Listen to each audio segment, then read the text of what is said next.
이항, 그리스도께서 이루신 만족.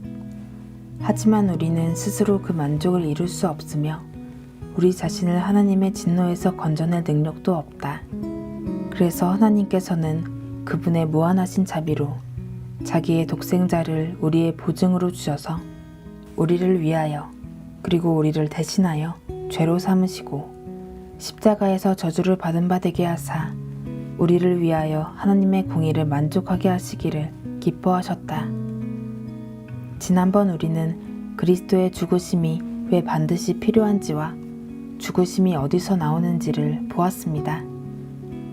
죽으심이 반드시 필요했던 이유는 우리가 하나님의 율법을 거슬러 범죄했기에 하나님의 공의가 하나님의 율법에 대한 완전한 만족이 이루어져야 함을 요구하기 때문입니다. 그런데 사람은 그런 만족하게 하심을 이룰 수 없기 때문에 성부 하나님께서는 그분의 자비와 사랑 안에서 자기의 아들을 보내셔서 우리를 위해 그 만족을 이루게 하셨습니다. 다시 말하면 하나님의 자비와 사랑에서 그리스도의 죽으심이 나왔습니다. 이제 우리는 그리스도의 속죄의 특성 중 마지막 것을 살펴보려고 합니다. 이 항은 하나님께서 무한하신 자비로 자기의 독생자를 우리의 보증으로 주어서 우리를 위하여 그리고 우리를 대신하여 죄로 삼으시고 십자가에서 저주를 받은 바 되게 하사 우리를 위하여 하나님의 공의를 만족하게 하시기를 기뻐하셨다고 말합니다. 그리스도께서는 보증이라고 불리십니다. 보증이 무엇입니까? 당신은 다른 사람에 대한 책임을 지고 있는 사람을 알 것입니다.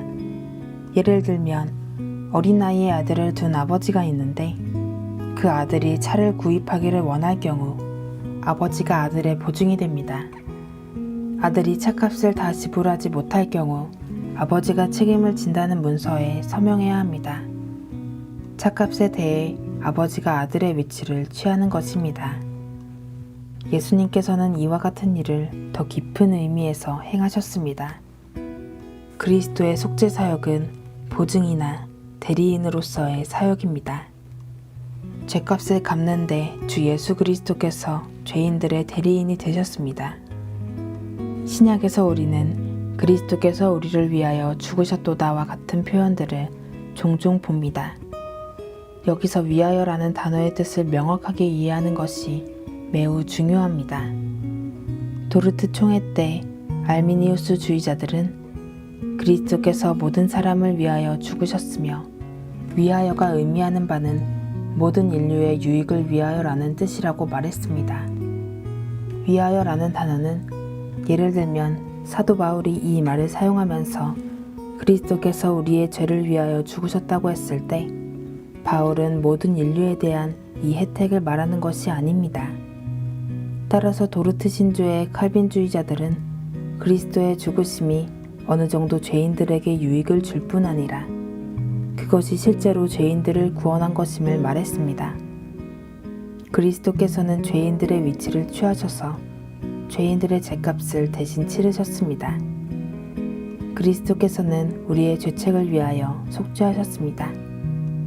도르트 신조의 위하여는 택함받은 자가 대상입니다. 성경이 그것을 증명합니다.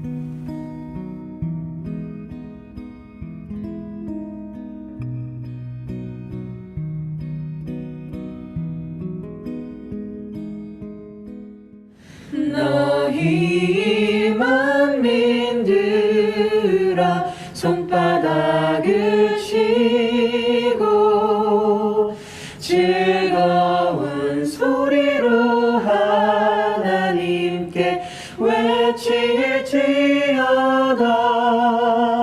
지존하신 여호와는 어미하시고 온 땅에 큰 임금이 되시리로다.